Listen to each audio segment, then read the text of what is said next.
donne la parole à Nicole Trisse. Merci Madame la Présidente.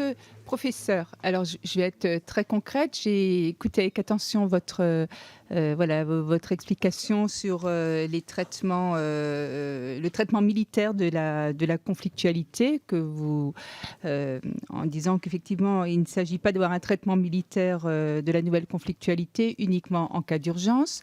On parlait de paix, de relations internationales. J'aimerais vous parler moi de la diplomatie et du rapprochement Ukraine-Russie.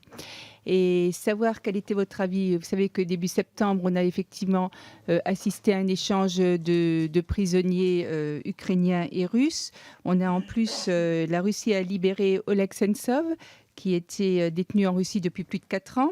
Alors, c'est un échange qui est qualifié de sans précédent, une grande avancée, et il est vrai que la situation était bloquée depuis un bon moment là-bas.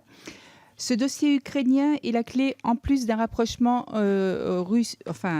russo-européen, j'allais dire. Donc, on est un peu tous concernés.